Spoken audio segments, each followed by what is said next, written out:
Hello, my name is Marcus. I'm the compiler of a collection of therapy quotes entitled Psychoanalytic Self-Awareness Quotes. This is TQ 983 to 993. Therapy quote number 983.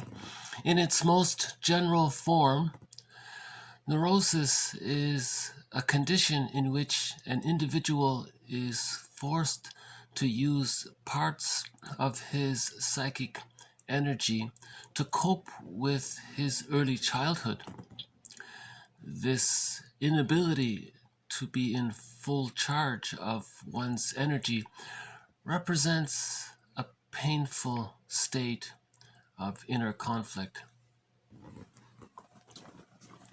So the main idea here is that if too much of our energy, emotional energies, vitality, life force is invested in our painful childhood memories, going over them, thinking about them, how to master them, maybe trying to communicate what happened in childhood, trying to express our anger towards what happened, but we can't, we're afraid to, so we turn the anger inwardly because we're refused. And so if there's too much going on in the internal object relations world, and that would be the case with the developmental trauma. So again, biological birth is a visible event. We see it, it happens in a moment. But the psychological birth is more gradual and it takes time. And one theory about the psychological birth of the infant is that it takes 3 years. From birth to 6 months, that's the stage of symbiosis, or the extended womb. So because humans come out of the womb too early, the first 6 months is considered a kind of extended womb. It's meant to be as safe and warm and secure as was the actual womb was for the baby. In this extended womb, the mother wants to be attuned, she wants to be there, be present, responds to the baby's needs, feed the baby, take care of the baby. Just like the baby was taken care of as he was developing in the womb, he's still developing. So in this extended womb, psychologically, the child and the mother are the child is fused to the mother. The child doesn't know where he ends and his mother begins. Right? This is called the stage of undifferentiation, or the stage of symbiosis, or the stage of fusion. There's this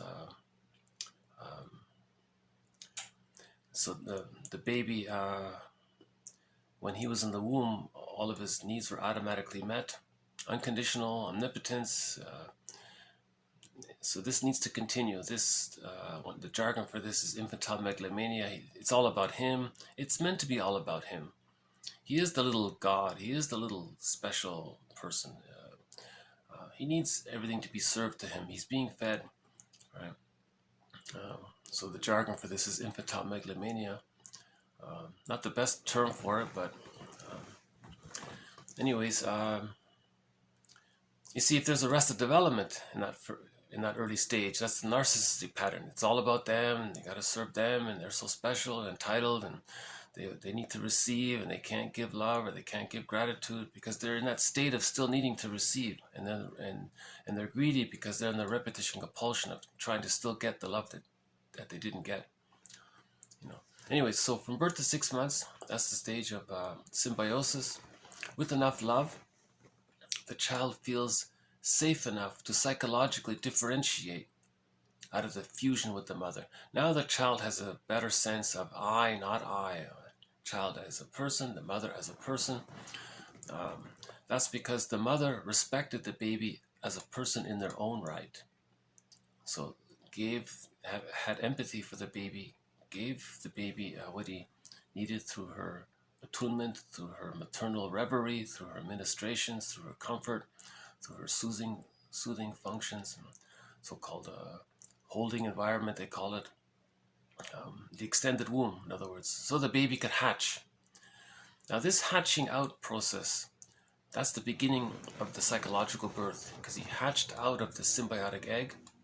As a psychological condition, the minds are fused, so he hatches out. But this hatching out process is gradual,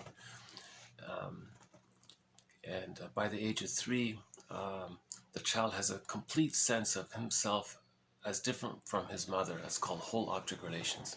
Now, in between 6 months and 36 months, the child has to create 2 images of his mother and then deny when the mother's rejecting or refusing, and actually believe that that's not the mother.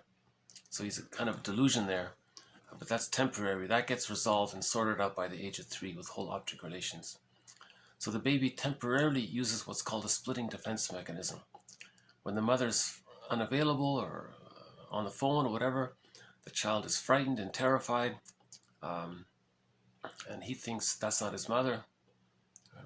That's the idea. So in his psychological memories, this frightening experience, that's not his mother. That's a frightening creature. That's a scary entity or something like that.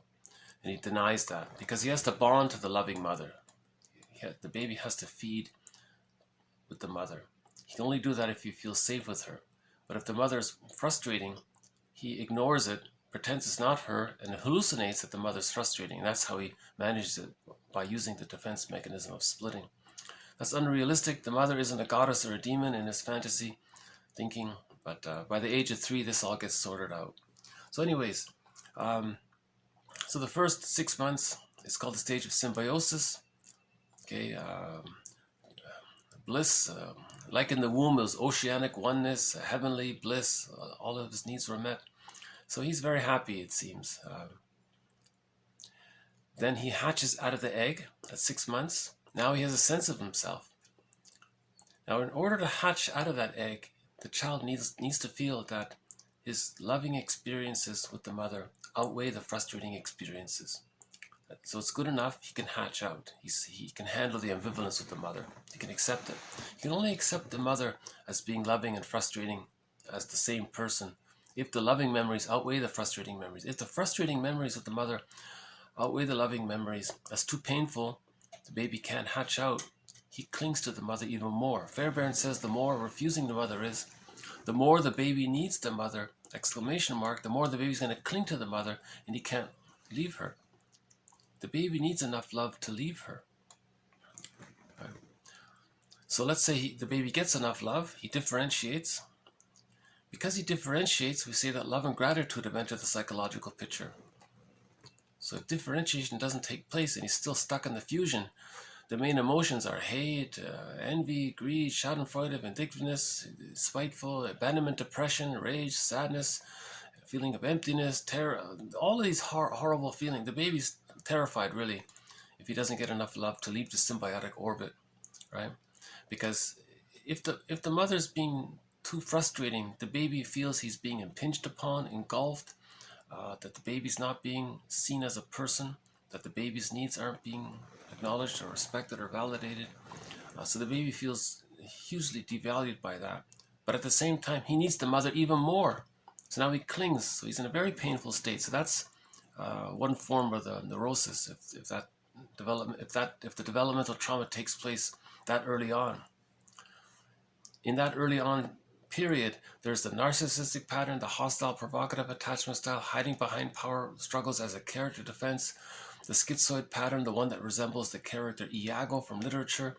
Some of those symbiotic character disorders are from there, and a few other, the bully pattern, the sociopath, a lot of these other hard patterns come from arrested development, where the fixation of the arrested development, the fixation is at the rejection level of not getting enough love to differentiate.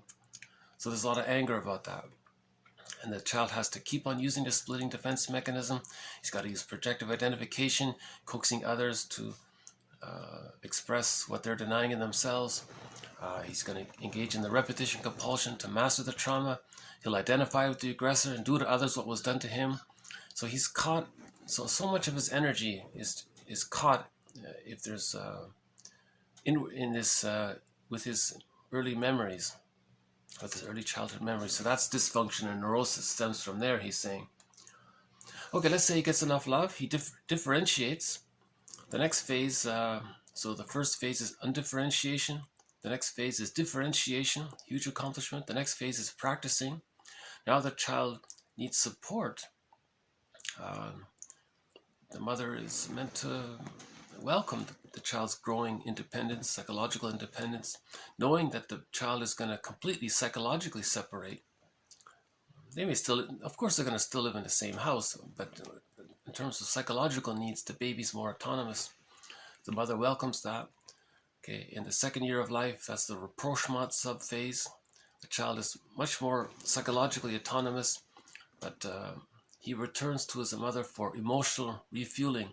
Speaking of emotional refueling, what about food refueling? I got one of the birds here. Let's see.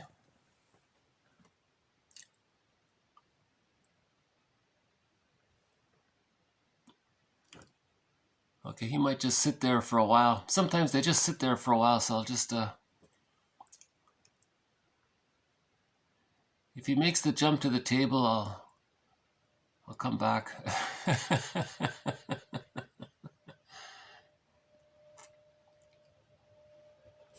Okay, I'll come back if he makes the jump there. So the three companion animals in this series are the crow, the blue jay, and the fox. They make appearances while filming. Oh, here he is.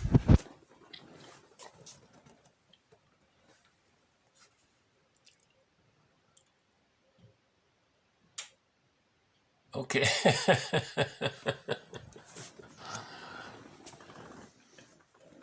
The snacks will be gone very quickly.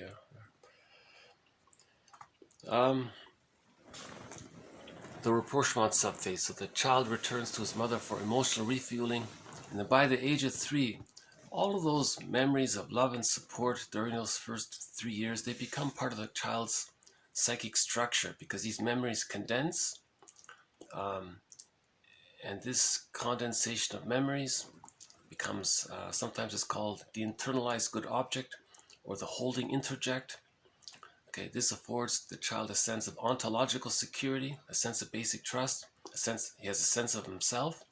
And with all of this, much more the child's life force can be invested in his self-representation, not just his image of himself, but his representation of himself, his deeper understanding of himself. Now with that, the child feels safe enough to have access to his real self. The real self is a part of the person with various capacities. Yesterday's video briefly covered some of that. So if there's, with a secure attachment style, things are fine. The child achieves a psychological birth, he has access to the real self. One of the capacities of the real self is that the real self allows the person to know what's unique about the person. What are their unique wishes? The real self allows them a wide range of affect, appropriate affect, aliveness of affect, creativity, spontaneity. If they want to, now when they express their unique wishes, they have initiative and self-agency. That builds their self-esteem. It's meaningful for the person. So they're happy that way. So their life force energy is primarily invested in the expression of who they are in relation to the real part self of them. Right? That's meaningful. If it's meaningful, there's this positive feedback loop, Masterson says, so it builds healthy self-esteem from the real self's point of view. And the person is capable of mutual relationships. He doesn't have these exaggerated fears of being engulfed or abandoned.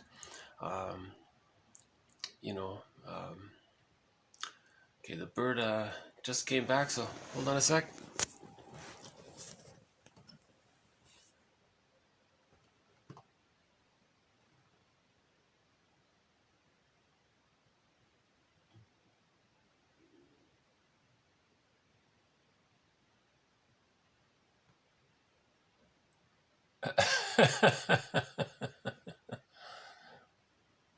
Okay.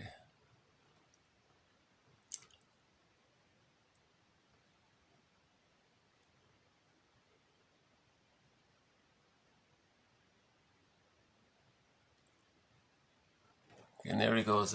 Okay.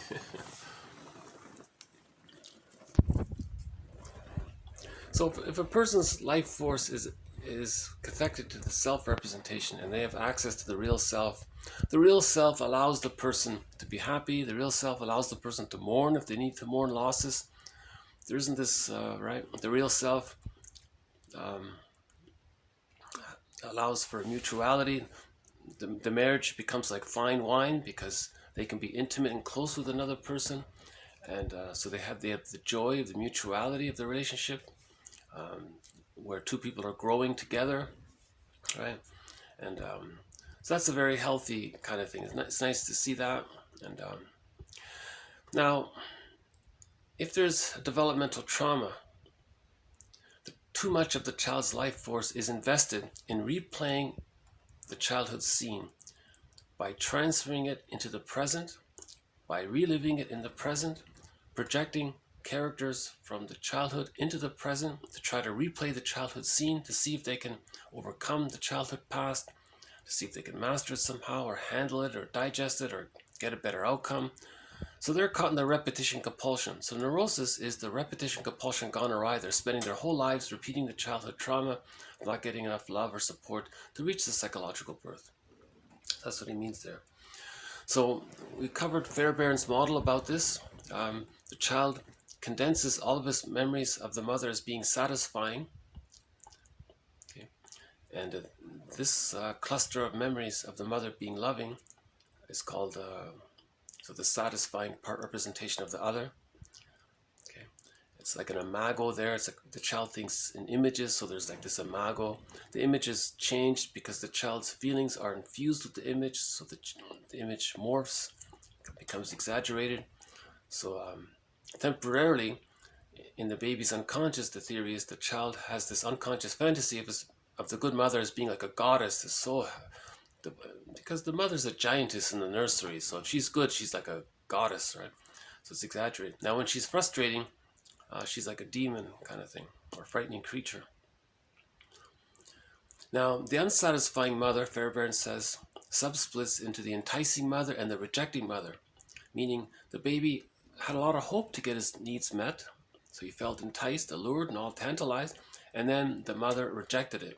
So now he splits that into two creatures. So the child has an image of the mother as satisfying. Now this is linked to a part self representation that's satisfied. That's one relational unit. Another relational unit is the enticing or the promising or the hope of the mother. So the alluring mother linked to a part self that's enticed. And then there's the rejecting side of the mother linked to a part self representation that feels rejected. Right? Now, if the frustrating memories outweigh the satisfying memories, the child's own unconscious ego, okay, which is in connection to the child, to the person's life force. So remember, the ego is the executive director of where the life force goes. So this unconscious ego is saying too much of the life force has to be invested in trying to heal this internal object relations world. There's a little, like a fairy tale mythological battle going on within. So the unconscious ego is sort of like the protagonist in a story. Now the helpful side is there, but it's not enough. So the frightening side is overwhelming. So the unconscious ego needs help. So he projects. It's like he's holding a little projection film camera.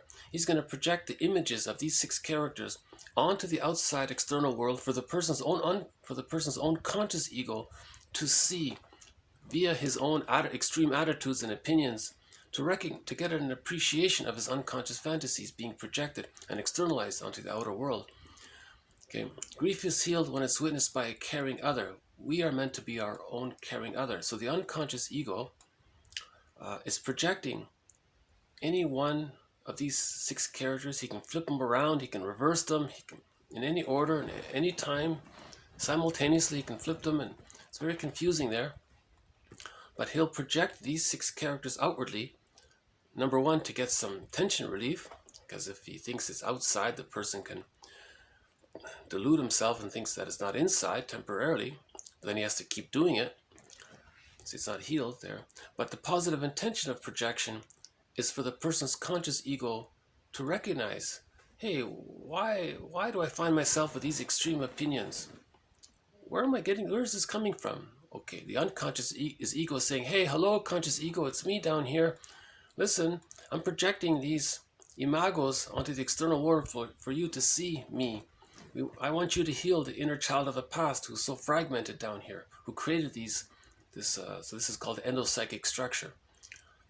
So if there's trauma there, and the frustrating memories outweigh the satisfying memories, there's going to be a lot of projection, the splitting is going to remain, there's going to be a lot of coaxing others to play certain roles, to play the childhood role, to repeat the childhood scene.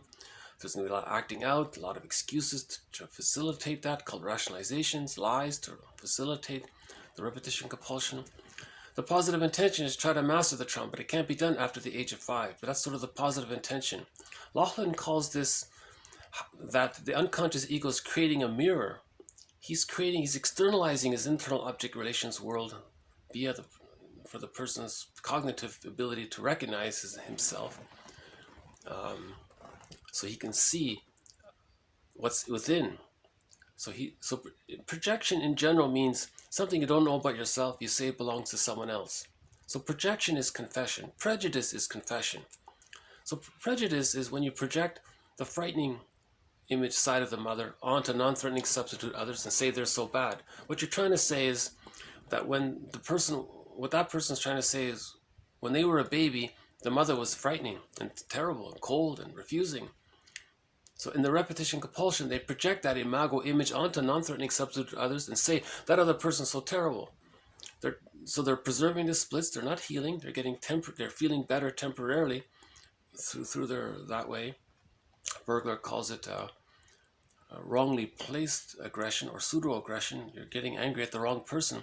Genuine aggression, he says, is when you confront the mother on Mother's Day and say, look, mother, I want to forgive you, but you got to tell me what happened. So the healing process is to face the truth that when the person was a baby, the mother was more frustrating than loving. Maybe she used a bottle, a schedule. Maybe she was unavailable. Maybe she felt entitled.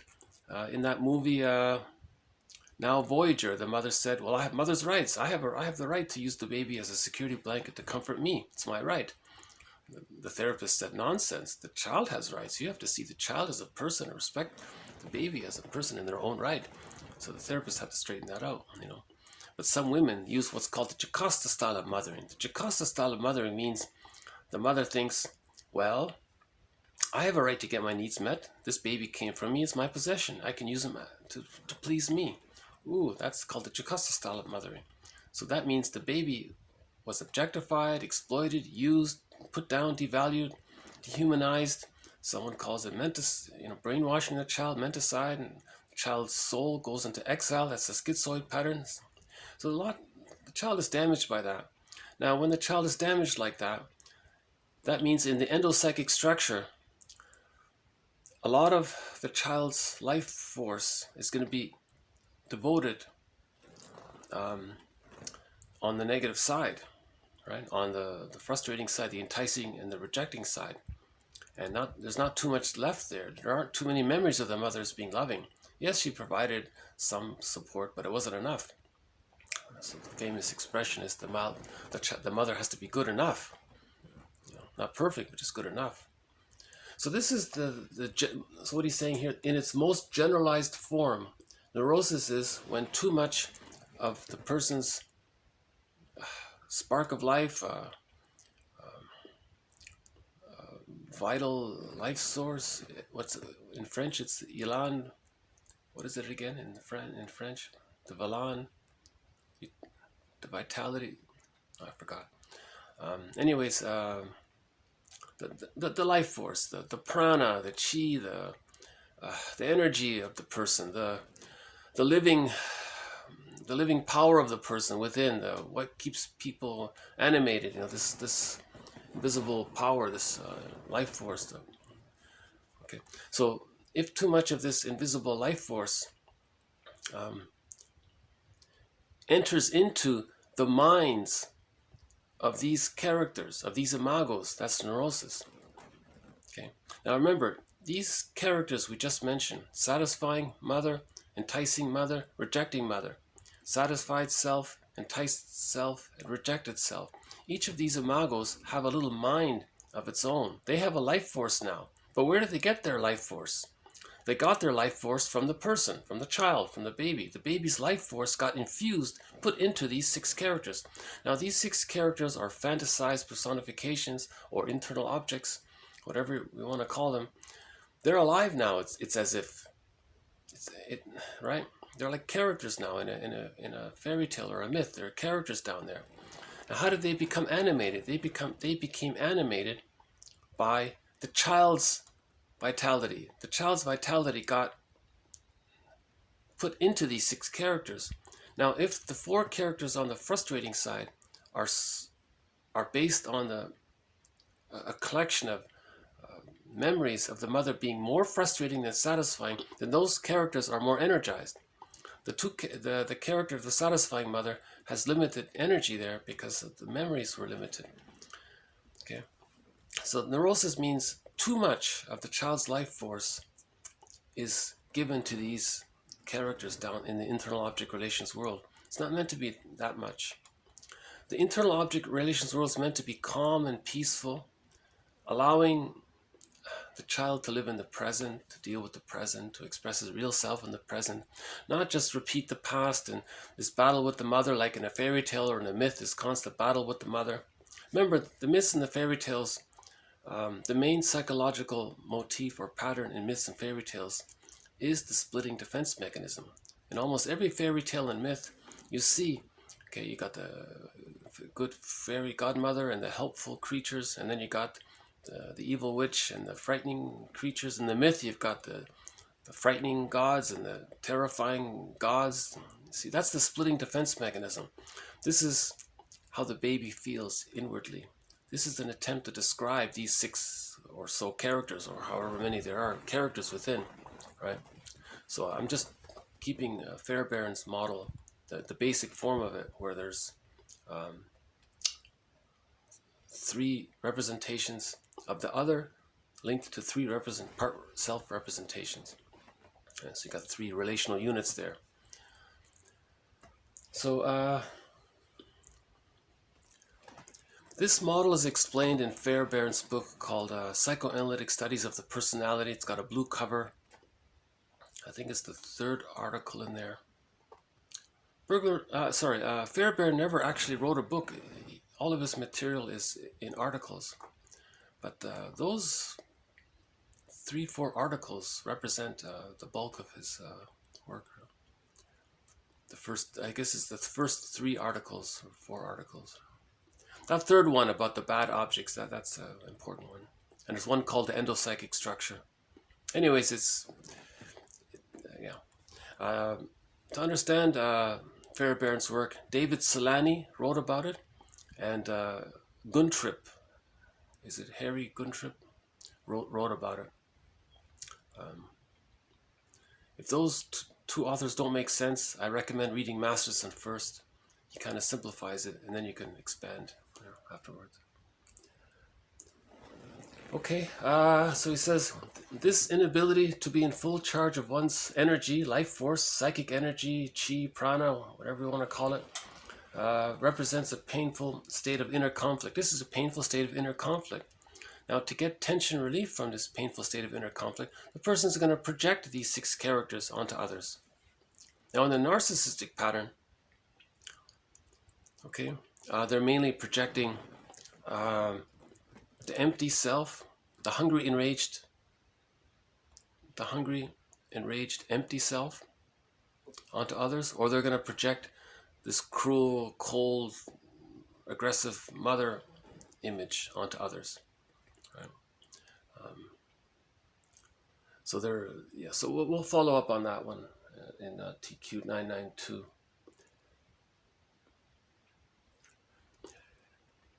I just hope that each time I attempt to explain some of this, that it's becoming, I'm partly motivated to get more clarity myself, and in the process I hope eventually it'll become more clear as we go along. But I've been grappling with this myself. We're on TQ 983 and I'm still there are still question marks about it.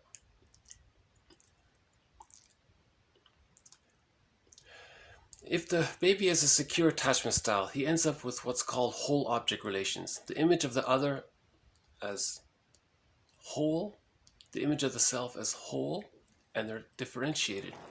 That's calm. There's a mutual back and forth love relationship there that's harmonious within. So he's calm within. He had a happy childhood, right? And he has memories of the mother as being more loving than frustrating.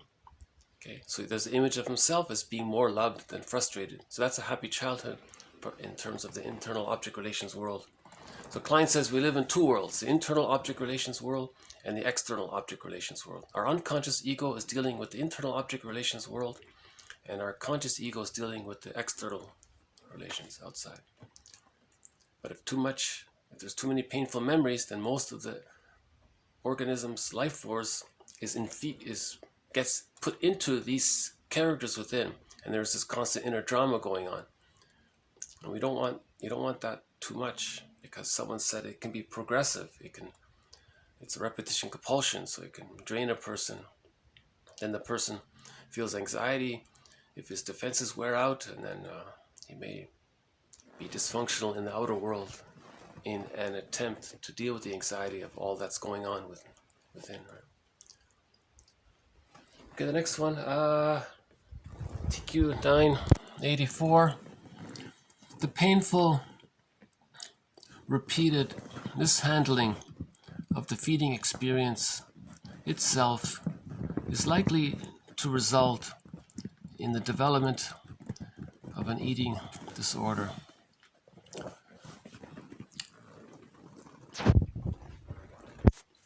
The painful, repeated mishandling of the feeding experience. So that in itself can lead to a developmental trauma. Right?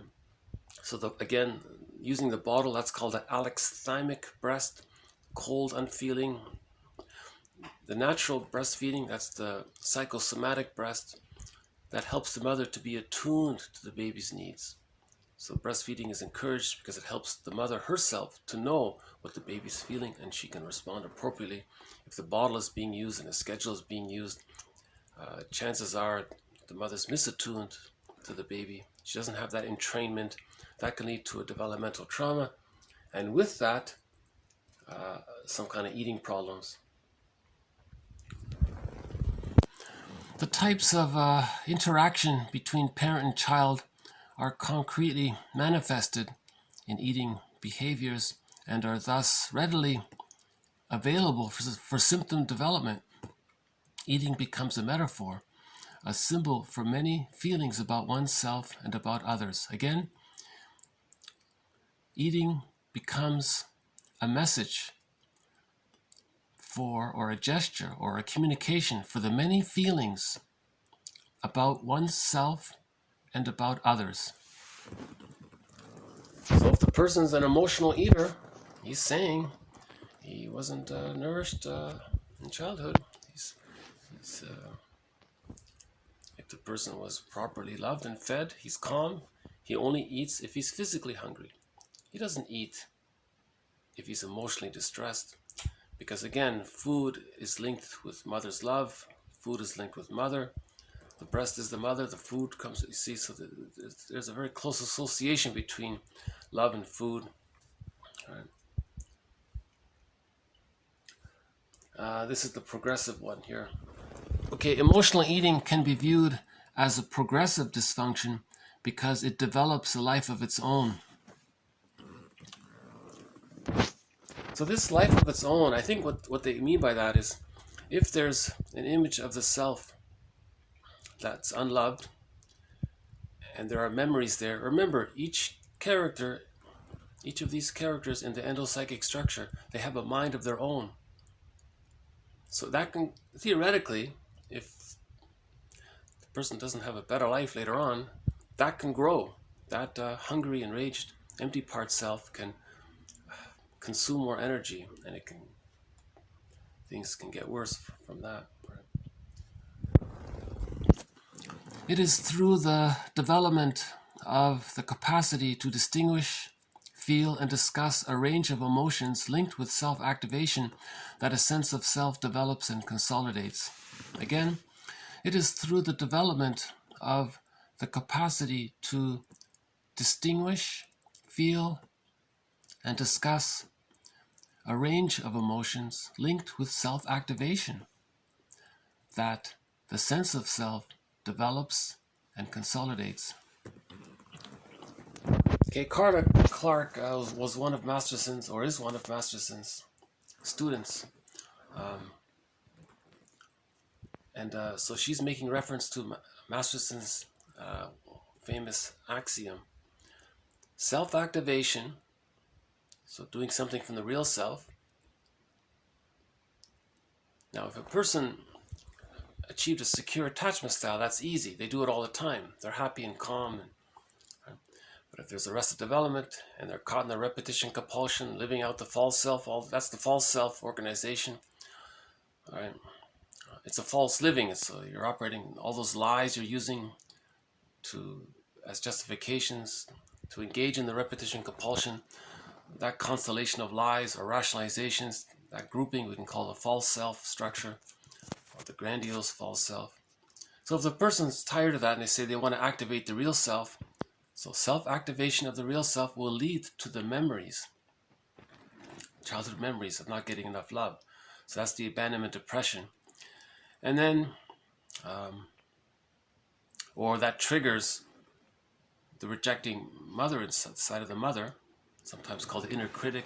Fairbairn calls it the internal saboteur. Okay, so it triggers that person. That person gets alert, let's say. And then because of the anxiety of too much energy being with the frustrating side of the memories, with the anxiety, the person's going to seek a defense mechanism. So the axiom is self-activation leads to abandonment depression, which leads to defense, right?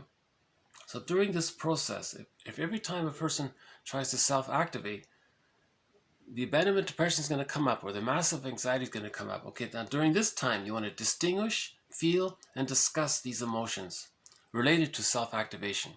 So the person says, I tried to eat better, and that I felt anxious. Okay, what is this anxiety? How do I experience this anxiety? What is my experience of this anxiety? Can I describe this anxiety? What is it? What form is it taking? Can I identify the emotions underneath the anxiety? How do I experience these emotions? And maybe try to work that way. She says this activity can can help heal the internal object relations world. Grief is healed when it's witnessed by a caring other, so we are tasked to be our own caring other. Okay, interpretations. Those explanations given to clients by the analyst which add to their knowledge about themselves. Interpretations. Those explanations given to clients by the analyst which add to their knowledge about themselves.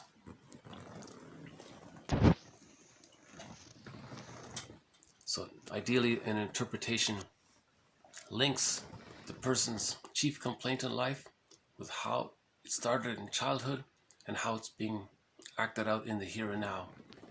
So we talked about that in previous videos.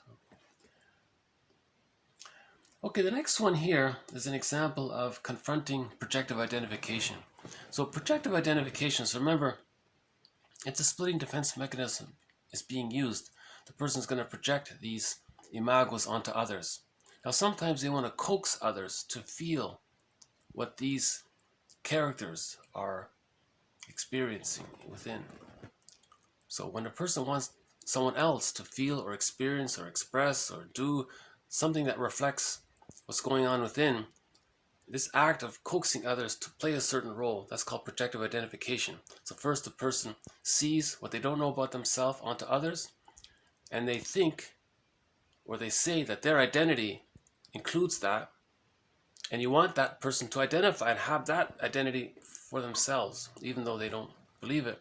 But the projector wants to think that the other person is that. So the projector identifies what he doesn't know about himself and says it belongs to someone else. Okay. he gets a little bit tension relief. That's why he's doing it. So the therapist would confront this. He might say, quote, "You seem to be trying to make me feel," okay, whatever it is, "a feeling that you have told me troubles you so often and was one of the main problems that brought you into treatment. So I wonder why this is happening now with me."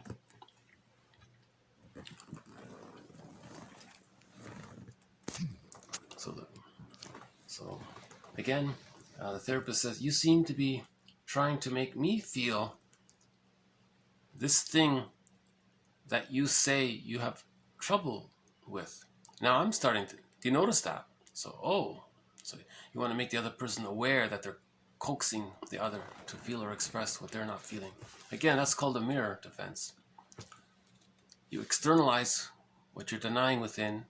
This externalization is like a mirror. You're seeing it outside yourself, and you feel some relief from that. But the purpose of doing that, its positive intention, is for the person to own their projections. That's called the mental hygiene movement, or shadow work, to own your projections. So if you think this other person has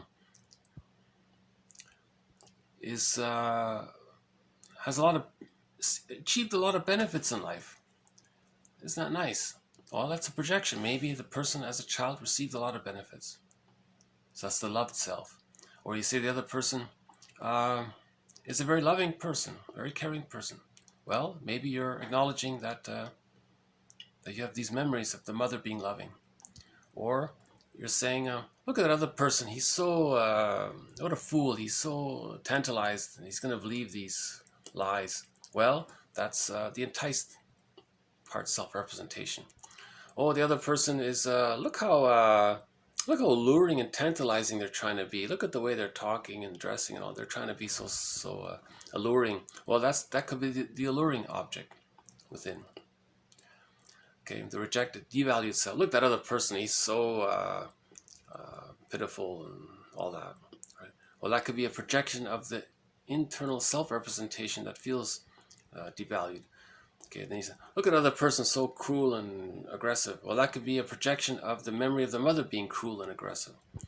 Okay. So the attitudes we have towards others are, especially if they're extreme, chances are it's a projection, or it's a way to get to know the internal object relations world. So grief is healed when it's witnessed by a caring other. When we consider this self-reflection, we're healing the internal object relations world. We're giving witnessing to our internal object relations world by giving ourselves understanding of what's going on. Okay, and this meditation, let's say, builds a new relational unit, a representation of the other, the self as other, okay, as being supporting the person's healing efforts, linked to a part self-representation of the self that's supported to heal and achieve the psychological birth. So you want to develop this new internal object relations unit. Now, if you're lucky and you have a caring witness or a therapist and you have those memories with them, okay, then you keep those memories of that person within, linked to your memories of yourself with that person. Now there's a new relational unit within. Now that's a huge benefit, because you can grow from there. That's like the beginning of a new life kind of thing. You're growing from there. You know. The aim of psychoanalysis is to return our souls to our bodies. Okay, so it's a glittering generality, but the general idea is that so much of who we are by the age of 5, our feeling self, gets put into this bag that we drag behind us, Robert Bly's metaphor. So our feeling self, we can just simply say that's basically our soul, right? So we want to get our feeling self back. So analysis leads to synthesis. The more we re-own what we disowned in childhood and bring it back to ourselves, that's bringing the soul back into our bodies, he's saying. Okay, what can help with this is free association. Free association is the transmission belt. I like the transmission belt. Free association is the transmission belt of communication between an analyst and analysand, or the client, right? So again, with this idea of free association, people do that when they write in their journals. They're just writing freely, write what comes up, and because the idea is that the unconscious will peek through. Oh, why did I just think that? Why did I just say that? Then you can have some ideas about the internal object relations world. Okay, back to this narcissistic pattern here. Okay, so the main idea about the narcissistic pattern is that there's a fusion. The baby and the mother psychologically are still fused from the baby's point of view. If the child is too frightened by the mother, he can't differentiate, so he's still fused there. So this ongoing fusion is the narcissistic pattern. It's the etiology or the internal world of the person with the narcissistic pattern, right? So the endopsychic structure or the intrapsychic structure. Okay, so the intrapsychic structure of the narcissistic pattern consists of a grandiose self representation and an omnipotent other representation, which have fused into one unit, which is more or less continuously activated to defend against the underlying aggressive or empty object relations fused unit. Okay, free access to aggression, a seemingly invulnerable armor of grandiosity, self-centeredness, exhibitionism, arrogance, and devaluation of others. Okay, so in other words, so there's an image of the self. So the baby feels special in the beginning. He thinks he's a little god. That's a grandiose image. Now the mother is omnipotent. The mother's a goddess, right? So in the very beginning, the baby comes out of the womb and he's still fused with the mother. Now this diagram is misleading. It's not an overlap. It's meant to reflect the fusion, right? If this were three-dimensional, this would be a fusion. It's one circle. So imagine this self circle is sort of behind it and it's fused, but they want to label it, so they showed it this way to describe it. But this is a defensive fused part unit. So the image, okay, so the baby feels special, grandiose. The mother's a goddess, she's great, and they're fused. Okay, so this is one unit. Now when the mother, during this early primal time, when the mother is frustrating, oh boy, there's the splitting defense mechanism. Now the mother is harsh, attacking, devaluing, and the self feels inadequate, fragmented, unworthy, unentitled. Okay? Now, this is rejected. The person doesn't believe this. Okay? But this is still a part of him. Now, there's a lot of rage here and anger here. Okay? Linking affect. So the linking affect is the abandonment depression. The abandonment depression is empty and angry and sad and feared. And it's too much. So because this is constant and it's too much, to defend against this, to not feel this, they stick to this. Okay, I'm special and mother's a god. And they're fused there. So they can be the god and others can be special. That's fine. But so you have this inflated infantile megalomania thing going on. That's the narcissistic pattern, right?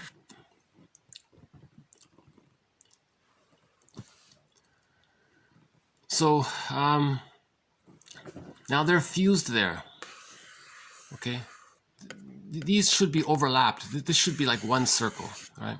And this should be like one circle, and this would be like underneath it, kind of thing, and it's split underneath it, the diagram isn't great, but now in the narcissistic pattern, okay, the emotion there is they feel unique, special, admired, great, adored, perfect, right, entitled, right? They're so important and entitled.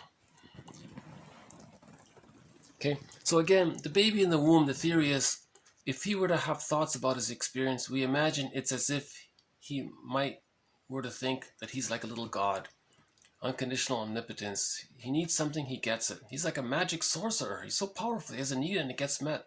After the womb, that continues. He feels so special, and this otherness around him is always serving his needs. He thinks it's an extension of him, even. Right? So Klein calls this part object relating. So the breast is just serving the baby, just giving to the baby. The breast is an inexhaustible flow of goodness, and it's always giving to the baby. Right? Now, in healthy development, the baby weans himself off, and and so on. But if he has arrested development there, he still wants to wean in some symbolic form later on in the repetition compulsions. That's the greed, right, of the material and the money. He still wants to siphon in, and he's never satiated. Now, the point here about the free access to aggression, the reason people often say they feel like they're walking on eggshells around a person with a narcissistic pattern is because they're constantly seething with rage underneath. Depression, anger, fear, anxiety. But they cover it over with feeling special, entitled, omnipotent, important. They're always saying, right, they're arrogant, and they're not really friendly. They don't have love and gratitude. They put on a mask. Now, all the rationalizations around their grandiosity to get away with it is they may polish some kind of presentation, the false self, you know. Now, if you listen carefully, they're always lying. What they're doing is they're rationalizing. They want others to believe that they're entitled and special.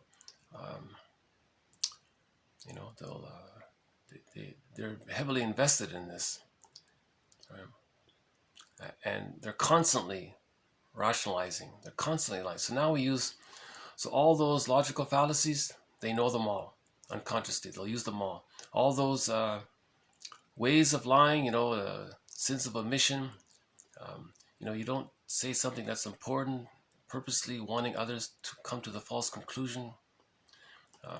The best way a half-truth is the father of many lies. The best way to tell a lie is to include maybe just a few little crumbs. People grasp onto those crumbs and then they believe the whole thing. So that they have ways of impression management. They're PR experts. They're propaganda, however you want to characterize it. They're masters at impression management, let's say. Because they have to believe themselves to be special, omnipotent, so important. Because if they don't, then they feel the memories of the mother being so cold, rejecting, refusing, and then they feel how they felt. They don't want to feel that. So that's the narcissistic structure. Now, what they often do is, because the baby is relating to the breast, okay, they regard others, so later on, they regard others as either useful or not useful. So they want to use others. That's the greed. If they're not useful, then they devalue them. They're not useful. So they objectify them, they exploit others, they don't really care and love about it. They just use others, right? But they'll lie about it and they'll present something to deceive you. But their underlying psychological, emotional motivation is to repeat the childhood trauma of the mother being more frustrating than loving. So...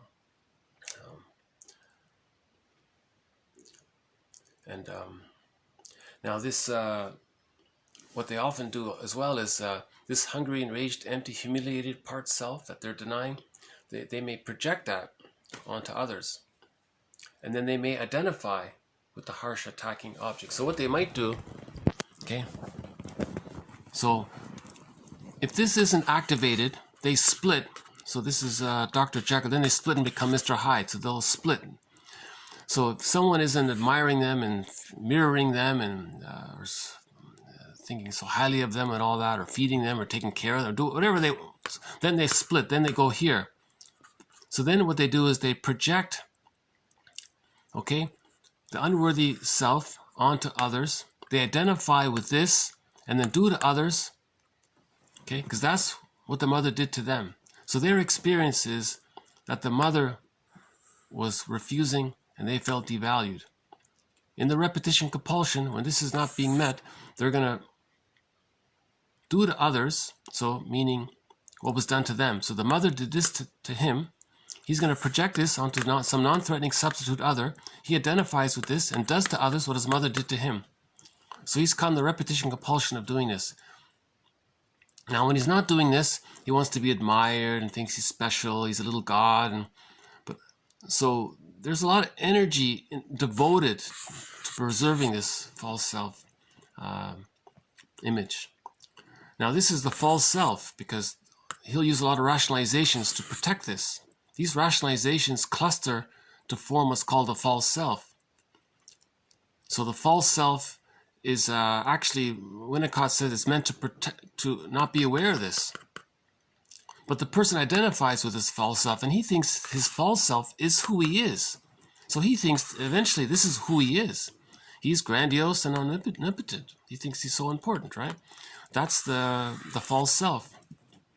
Now, if you question the false self, whoa, you didn't mirror him. You didn't give him, now he jumps to here. Now he'll be harsh, attacking, devaluing, cold, and so on, right? And he wants you to feel his own unloved, undevalued self. And he's heavily invested in that. He's got a lot of aggression there because he's invested to keep this, because this is his identity. This is who he believes he is. This false self he thinks is who he is. Okay, you might say, I lie, therefore I am. That's his, I rationalize, I make excuses, therefore I am. That's his sort of a thing there, all right? And if the people around him don't feed into this, don't mirror him or make him feel special or admired or important or adored or help him to think he's perfect or entitled or placate or whatever.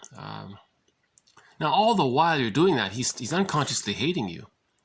Emotionally, okay, he's hating you because he thinks you're being a fool.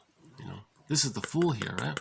And this is the wounded inner child. Now he doesn't want to feel his wounded inner child.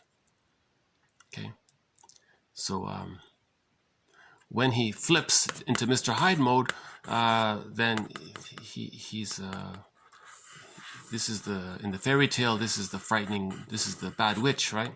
And this is the tormented, victimized child here, you see. So this is too painful. So he masks it all with this polished fake self. Now this can be very impressive, of course. You know, they're invested in this. Now there's no love in relationships. Others are just objects. So if this person gets married, he'll marry a person with a codependent pattern. Okay, the codependent pattern will get confused. They use the defense mechanism called sweet lemons. They think, oh, this person isn't so bitter and so negative. They're okay. They marry them. They say, fine, you want to admire me and serve me? Fine. So they're just using them. The codependent pattern eventually gives up. So what usually happens is a person with a narcissistic pattern will marry another person with a narcissistic pattern, and they become what's called helpmates. They help each other preserve each other's grandiosity, right? So Helen Fisher has this thing about the helpmates there. Okay, now let's say the person differentiates. So let's move on. So this is before 18 months, right? Now let's say the baby gets enough love. Okay? So now there's differentiation. So here it was fused, it was one. Now they're two, they're separate. So here's differentiation. Okay? So when differentiation takes place, let's say around the first year or year and a half, or whenever that takes place, whenever differentiation takes place, now this moves into the codependent pattern. Now, the image of the loving mother is that she loves the baby if the baby's helpless. Okay, a maternal part object that offers approval of regressive and clinging behavior. Okay, the part self feels good, but he feels infantilized, a passive child, unique, special, and he feels important as well. So the linking affect here is feeling taken care of and feeling fed and gratified and soothed. The linking affect here is I'm special, I'm important, I'm a little god. Here, oh, mommy loves me. Mommy loves me, I'm a god. Mommy loves me. So it's a little different. You see, it's sort of more realistic here. We're moving more into the we're moving more towards the human side of being human, where this is more about the extreme opinions, right, of the fairy tales and mythology, emotionality kind of thing, right? Now, if the child wants to activate, okay, if he wants to be himself, now the mother can withdraw, okay, a maternal part object that withdraws, okay. She's also angry and critical of efforts towards separation, individuation. Now the baby feels ugly, bad, inadequate, okay. See, it's a little mellower. See, over here in the narcissistic pattern, the person feels inadequate, fragmented, unworthy, unentitled. Here it's a little similar. But he has the opportunity of feeling loved sometimes. So he can flip back and forth here. So the linking affect is similar. The linking affect is abandonment, depression. Here there's also the abandonment, depression, right? Guilt, empty, void, helpless, hopeless, sadness, fear, anger, okay? That's the quota. Now, eventually, if the mother is more loving than frustrating, these self parts come together to form a whole, right? These two come together to form a whole. This splitting defense disappears. These two part others become a whole. Now you have a whole other relating to a whole self as whole object relations. So we started off with fusion. So in the symbiosis, the self and the other are fused. Then it splits. There's the splitting. So the fusion there and the fusion there. Then there's differentiation. Okay. Now they're not fused. They're separate here. This could be a circle, right? I think he did it this way there may be a partial fusion there, but not complete. This very confusing diagram. This means complete fusion, complete fusion. This means maybe partial fusion, but for the most part they've differentiated, right? Now at the age of 3, with enough love, again these two come together. So another way of putting this is, let's try the original graph here. Hold on a sec. Okay, another way of putting all this is, in the very beginning, from birth to 3 months, the baby and the mother were fused. They were one. Undifferentiated matrix. Heaven, bliss, one with everything, in the womb, still in the womb for the first 3 months. Finally, the baby thinks, wait a minute, the mother is frustrating. He's still fused there. The symbiosis is still there, but he splits. Now you got the grandiose, the omnipotent other, and the special grandiose self. Then you got the aggressive mother, and you got the devalued self here. But they're still fused. Okay, with enough love. Now, if this gets stuck there, that's the narcissistic pattern. And all of the other patterns come from there, right? Hostile, provocative, hiding behind power struggles as a character defense, the schizoid pattern that resembles the character Iago in literature, the symbiotic character disorder, the bully pattern, the sociopathic pattern, and all these other, because the main emotions here are either feeling special and important and entitled, right? Feeling like a little god, or hungry, anger, hate, enraged, greed, envy, spite, schadenfreude, or sometimes the sadism can come from there. So love and gratitude haven't entered the psychological picture. Even though here he may feel special and like a little god, It's not really love and gratitude. He needs love and gratitude to differentiate. Now, if he gets enough love, he can now differentiate at 18 months, finally, right? Now, this double circle here, it's gone, right? So this represents differentiation. Now he's separated. This is a huge accomplishment, okay, towards whole object relations. The goal is to get to here. You want to go from here to here. So this is a huge development from here. Here, this is the narcissistic anger, hate, greed, using people, feeling special, using excuses, lying, all this stuff, right, that we know about. There are hundreds, thousands of books written about this pattern here. Someone even has a book called The Age of Narcissism and so on, right? Anyways, in the codependent pattern, okay, luckily, they got the loving memories outweighed the frustrating memories of the mother. So they differentiated out of the fusion. But it's not complete. They're still dealing with the splitting defense. Now, if at this time the mother doesn't offer enough support to get to this point, and this stays stuck, this is the codependent pattern. In Masterson's books, he calls it the borderline disorder of the self, and this is the narcissistic disorder of the self. I'm just saying the codependent pattern. Now, in the codependent pattern, others are, here others are omnipotent, here others are just excellent. Here the other is like a little god, here others feel a little special. Here they feel like a god, here they feel a little special. Over here, this one is like a demon, this one is like a highly devalued. Over here, this person is just a bad person. Let's say this person is maybe a little devalued. So it's a little milder here. But there's more variety going on here. Here it's more limited. It's either I'm perfect, all good, or all bad. This is the splitting defense mechanism, right? So things are more extreme here because there's more emotionality here. It's more focused. It's more intense. All good or all bad. Here things are a little more softened, a little bit, broken up a little bit. Let's say things are more.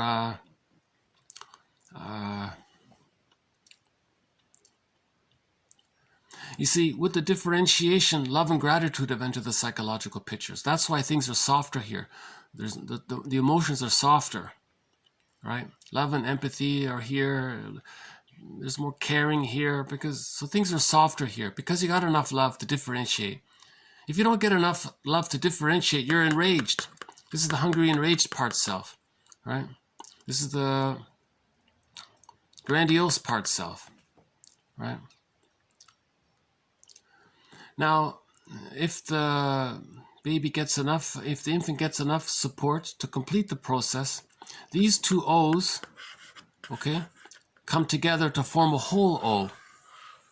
That's a whole object relations. These two part selves come together to form a whole self. This is a whole object relation. Now, with whole self and whole object, okay, with this whole object relation, this is mutuality here. Here, mutuality is it's an attempt at it, but they're so emotional. They flip around a lot. Can you take care of me? No. Oh, you're bad. They flip around a lot. This is more extreme. They're more intense here. See, they got a free access to aggression because the main emotions are hate here. Here they got some love. So love and hate are sort of mixed in here. There's sort of an attempt. They're facing the ambivalence. Mother is loving, sometimes frustrating. Here, no, either she's a goddess, either perfect or nothing. Things are more extreme here, you know. Here there's a little more ambivalence. Here they deny the ambivalence. Here they're on the way towards accepting the ambivalence. If they accept the ambivalence eventually and they forgive the mother and the mother's good enough, then they form whole object relations. There's mutuality here. Now, relationships based with this psychic structure, marriages become like fine wine. There's mutuality, right? If the self, okay, sees the other as a whole person, and this other person sees the other person as a whole person. So they respect each other as persons in their own right, and they love each other, and they want to see each other grow, and there's a mutuality there. Now, if something goes wrong, if that's okay. The whole self is still there. The whole self is still there. So if the relationship wasn't a fit, that's okay. They're still there. Now, if there's a relationship here, there's a lot of emotionality here, so that's why this is called the hysteric technique. Fairbairn calls this the hysteric technique. Now the emotionality here, it's either perfect and it's set, or it's nothing. I forget. So they rewrite history. So things are more extreme here, right? So as you can see, I'm still grappling with this, but I hope this helps a little bit. I hope this sparks your curiosity about that. So the bottom line is, two things need to take place: differentiation from the mother and healing the splits. To heal the splits, we have to acknowledge that we're denying that the mother was frustrating. So we have to accept that the mother was frustrating. No one wants to do that. There's a real resistance towards that. If we can get to the point where we face the truth, okay, that when the person was a baby, the mother was more frustrating than loving, now we're facing the ambivalence. That leads to forgiving the other, because now we have to recognize that the mother and the father weren't able to be a good mother or father because they weren't mothered and fathered themselves, because their parents, right, may have had intergenerational trauma, prenatal trauma, birth trauma, situational trauma. Okay, so they weren't psychologically complete, so they couldn't offer a secure attachment style. So we accept the reality of all this. That helps to forgive our parents. They were just people caught in their existential dilemma. They were just people caught in their existential dilemma. They did the best they could. There were some, like Bruce Springsteen says, there were some blessings there and there were some disadvantages there. So you face the ambivalence, then you forgive the other. That leads to whole object relations. With whole object relations, we're healing the internal object relations world. Then from that first quote, we're no longer so invested in this unconscious battle with the mother. When we forgive the mother, we're not fighting with her anymore. If we're unconsciously still fighting with the mother in some symbolic form through our projections, you see, so that's draining, and some people call that the unlived life. You're just battling with your mother the whole life. Bergler calls that the grand design. You want to spend your whole life showing up the mother. You want to tell the world how bad the mother was. Sometimes the person is self-defeating to say, look how bad, look how I lived an unlived life. That's my mother's fault. They want to demonstrate, show, express in action somehow that the mother was so terrible. So they're angry at the mother. They're spiteful at the mother. You know. So if you heal the internal object relations world, then you have access to the real self and the capacities of the real self. Maybe not the best summary, but I'll just end on this quote here, TQ 993. Okay, quote, the Sphinx asks, what is that which has one voice, yet becomes four-footed, and then two-footed, and then three-footed? Okay, that's the Sphinx there, right? If the child can progress past the primitive, infantile, immature perception of the mother, right, and continue his psychic growth, man's main task is to give psychological birth to himself. If he can continue his psychic growth, okay, so if he cannot continue his psychic growth, he will be, quote, devoured by her. That just means the symbiosis, okay? That just means the symbiosis. You see? He couldn't get past this stage, so the mother devours the baby psychologically. That's why he's so angry and narcissistic. He identifies with the aggressor. He becomes like the mother and then does to others and wants to devour and use others, kind of thing. You see, this is what she means by the devouring, the impinging, engulfing mother. The symbiosis doesn't get a chance to differentiate. They're stuck there. Okay? So that's what the thing about the riddle there. So that's the metaphor of this story of, right, with the Sphinx. That's a metaphor that the person has to progress, psychologically progress from the narcissistic pattern to the codependent pattern to whole object relations and the psychological birth. You want to progress. Now, if you're stuck here, okay, that means in the mythology, the mother and the son got married. That's a metaphor for the engulfing, the fusion there. That's not literal. That's not meant to be taken as an actual physical event. That's a symbolic metaphor for this internal object relations world, talking about symbiosis. So we live in two worlds. Myths and fairy tales are an attempt to describe all this. Myths and fairy tales are an attempt to put pictures and show the interplay of this stuff, you know? This is the internal object relations world. In other words, this is the psychology of myths and fairy tales. Put it that way, right?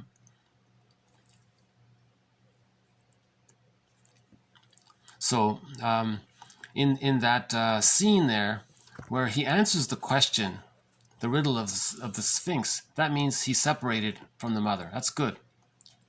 Now, if he doesn't, okay, then he's engulfed by her. So that's the wedding there, the Jocasta and the son there, right? That's the fusion there.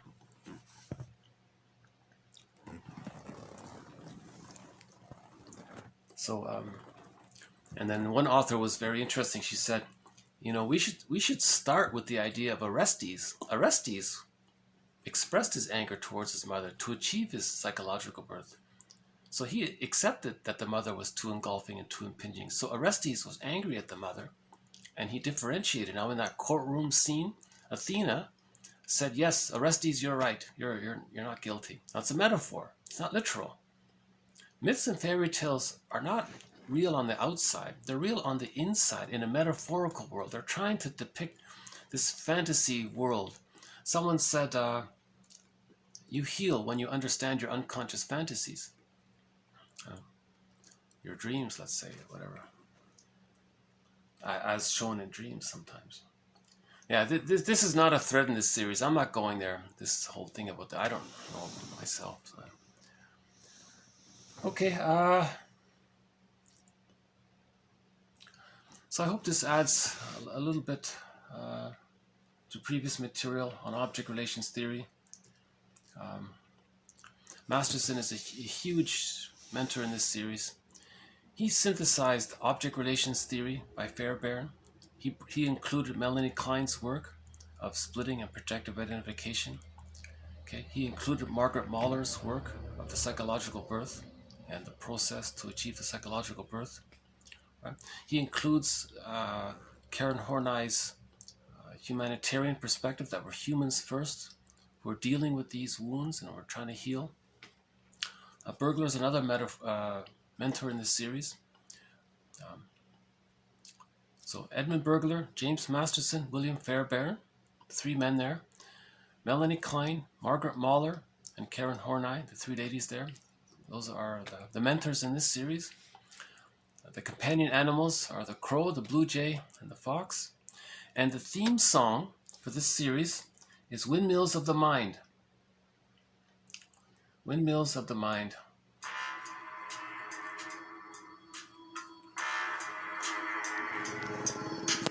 Nachts, wenn die Straßen plötzlich still sind, wenn die Stadt auf einmal schweigt, wenn aus steinernen Kaminen stumm der Mond zum Himmel steigt, wenn es hier in meinem Zimmer leer und einsam wird mich, suche ich in den dunklen Schatten die Erinnerung an dich, und ich fühle, wie ein Augenblick zur Ewigkeit gerinnt, wenn das Spinnrad meiner Träume längst zerrissene Fäden spinnt und sich leis zu drehen beginnt, wie sich Mühlen drehen im Wind.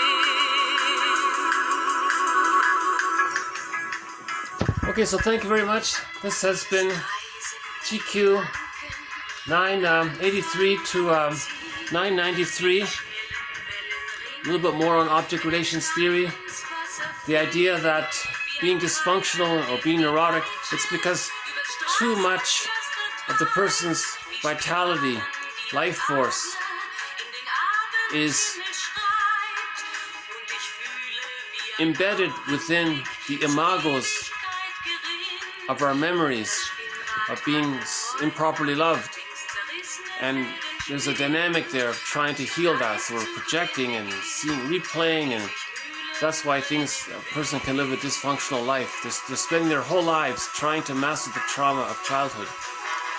Repetition, compulsion gone awry. That's neurosis or dysfunctional living, or self-defeating behavior, or living the unlived life, or however we describe it. Just a little bit more about emotional eating. Eating can be a message about the relationship we had between our mothers. The anorexic is rebelling against. Woodman says the anorexic is rebelling against the mother. She was too impinging, so she won't eat. Sometimes the mother was too depriving, and then too satisfying. So there's that kind of emotional bulimia or something like that. Yeah, I won't comment too much about that. But Merriam Woodman is the expert in that area, as well as Roger Gould. But emotional eating, that's a kind of greed, you know. That's a kind of a constant attempt to get mothers soothing. You know? And this emotional eating can develop a life of its own. So now the person wants, see if he gets older and he gets more stressed, and then he relies on this defense mechanism further. So it's as if the emotional eating develops a life of its own. Sort of a metaphor. It just means it that way.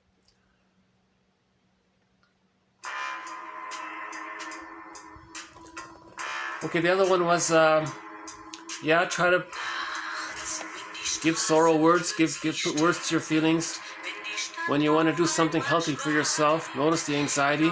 At that point, you want to distinguish, feel, discuss these emotions related to your effort at being healthy. Okay, this helps, he's saying. Any interpretation that adds to our knowledge, any explanation that adds to our knowledge of ourselves can be considered an interpretation. If you know something more about yourself by any one of these quotes, we can say that each quote is a kind of an interpretation in some partial way. But he's saying here, if you know more about yourself, then the quote was a kind of interpretation. Okay, confronting projective identification. So maybe the client felt sad. He wants the therapist to feel sad. The therapist says, I'm starting to feel sad here. You complained about being sad. Now I'm starting to feel sad here. Do you notice this?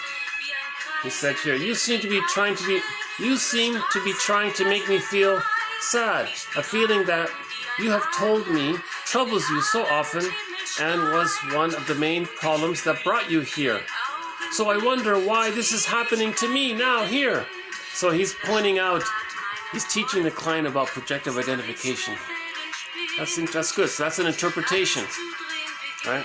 This confrontation of the client's projective identification or attempt at it, that's an interpretation. Now the client can go, am I doing that? Am I unconsciously trying to make you feel sad? I didn't know that. So that's knowledge about himself, about his defense mechanisms. Free association is the transmission belt. I like that, the transmission belt, this cycle back and forth between the analyst and the client. Client says there's never perfect integration. So theoretically, this transmission belt between the unconscious and the conscious is continuous for life. She says complete integration is only a theoretical possibility, but no one's ever seen it. Okay, I tried to cover a little bit more about the narcissistic pattern.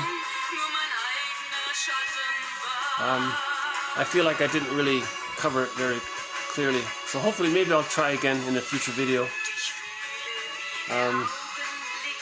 The Sphinx. So the Sphinx character, that's like a primitive version of the mother. The Sphinx is the mother, right? In metaphor, but it's from the point of view of the very early baby position, right? Now later on, Jocasta, the mother is a full person, but the Sphinx is sort of half animal, half human. That's a condensation of the more primitive understanding. It's trying to say that it's trying to describe the baby's most primal relationship with the mother. The Sphinx is the mother. So he passed. Now remember, in that story with the Sphinx, anyone who doesn't answer the question of the Sphinx gets devoured, right?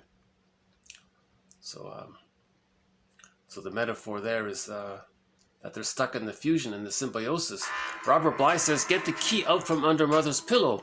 Robert Bly says, answer the riddle of the Sphinx. That's differentiation. You want to leave the symbiosis with the mother. Now, when the person does answer the riddle of the Sphinx, that Sphinx character disappeared. That means he differentiated. See? So now, then he moved on to a later situation, right?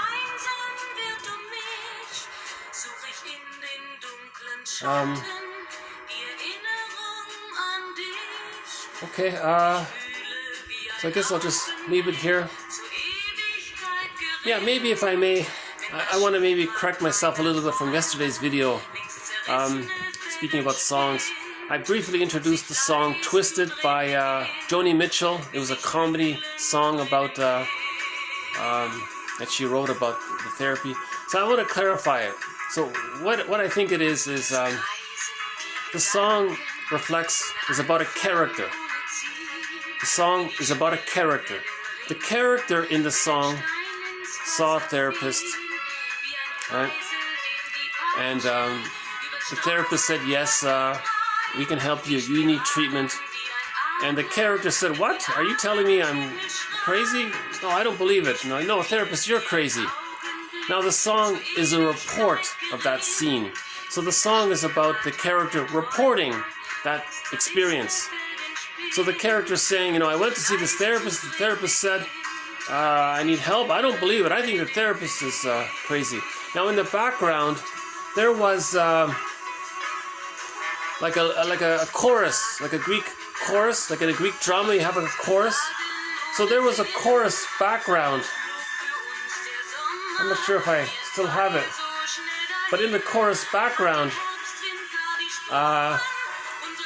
they said they imitated the character's explanation of her understanding of how the therapist thought that she needed treatment, and the chorus said, "Wow, she's crazy!